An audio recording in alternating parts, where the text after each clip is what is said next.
Hey, and welcome to Star Wars 101. In this video, we're going to be explaining how Darth Sidious killed his master.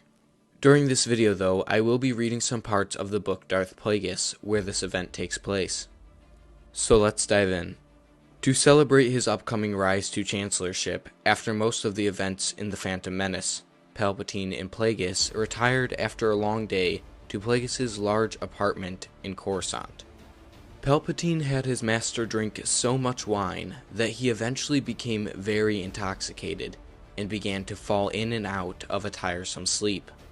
All the while, Palpatine annoyed him by continuously practicing what he would say during his speech the next day, over and over until his master could no longer stay awake. Thinking he should probably leave, Palpatine took his cloak and began to head towards the door. However, shortly before he reached it, he stopped. Turning around, he opened himself to the Force. As he did, he glanced around the room, only spotting Plagueis' personal droid. Then, a look of sinister purpose contorted his face.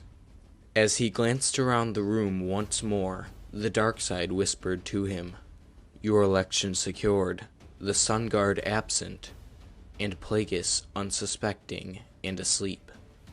In a blur, Palpatine raised his hands, sending a wave of crackling blue lightning towards his master, which targeted the moon's breathing device.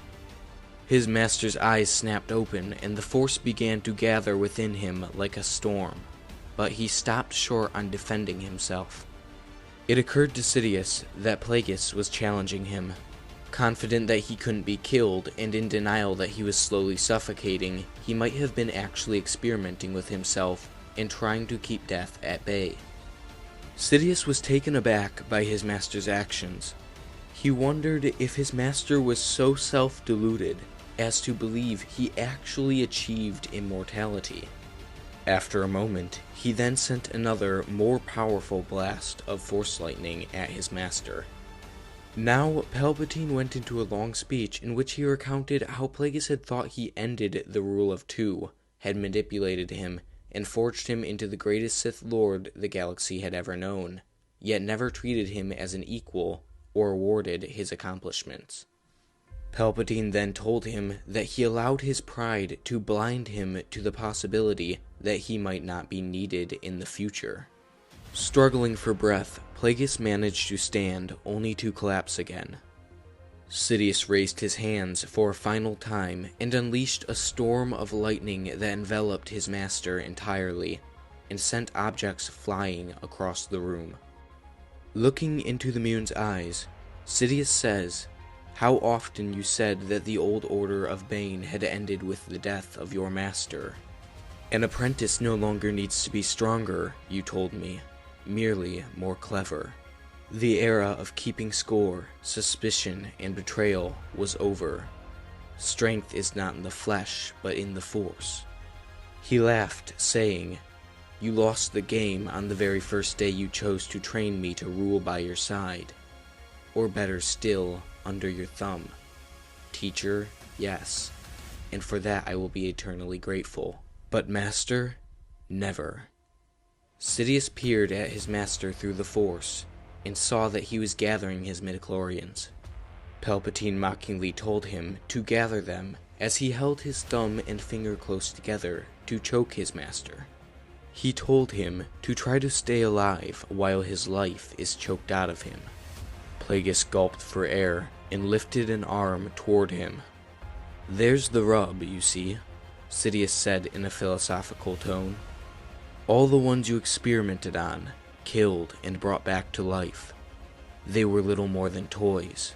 Now, though, you get to experience it from their side, and look what you discover.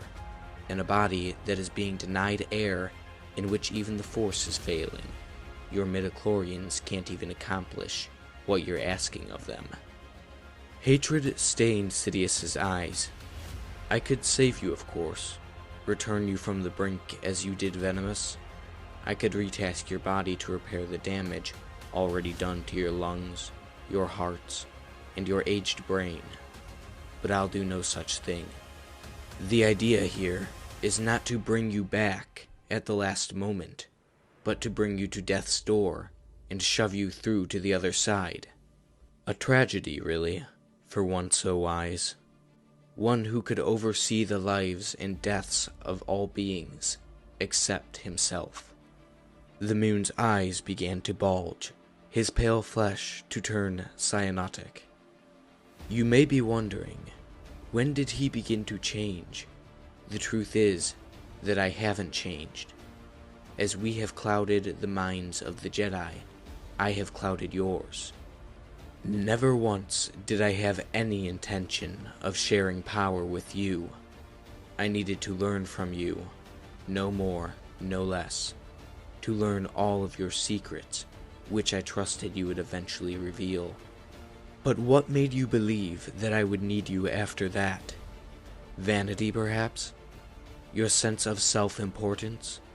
You've been nothing more than a pawn in a game played by a genuine master. The Sithari. A cruel laugh escaped him. Reflect back on even the past few years, assuming you have the capacity. Yinkor, Dorvala, Iriadu, Maul, the Neomordians, the Naboo, an army of clones, the fallen Jedi Dooku.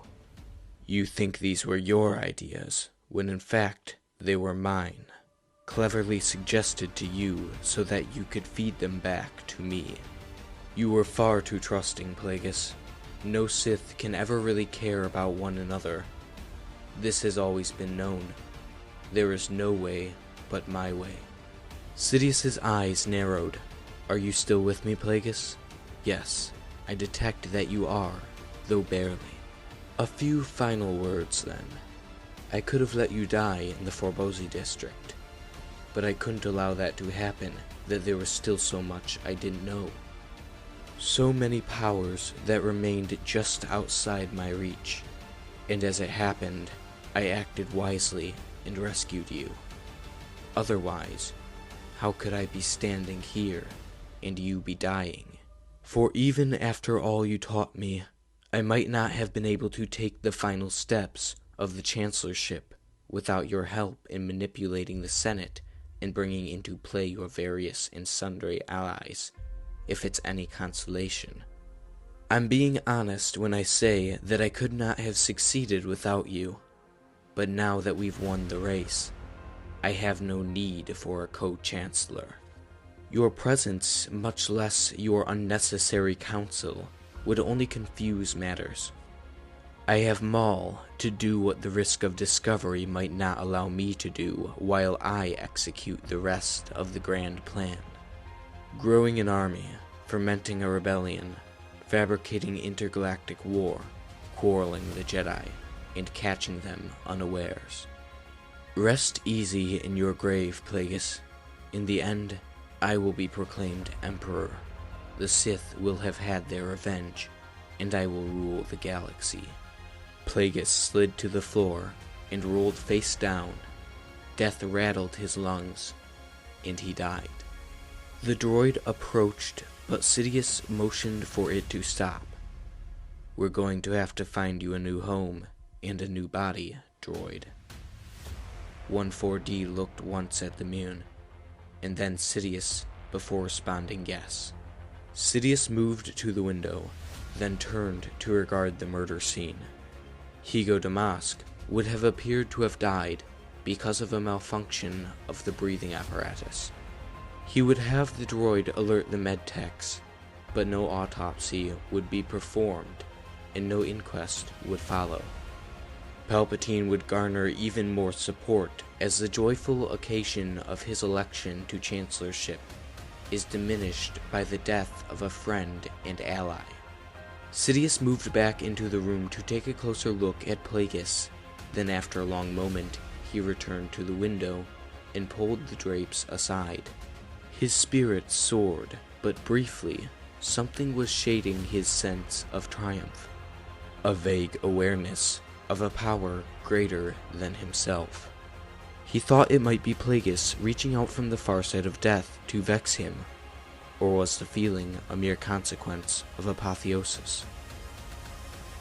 So that's it for this video. I hope you all enjoyed. If you did, then hit the like button, hit the subscribe button, and leave a comment down below telling me what you think of how Sidious killed his master.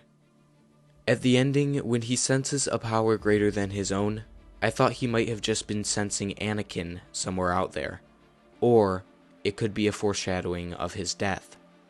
But let me know what you think in the comments section. And with all that said, have a great day.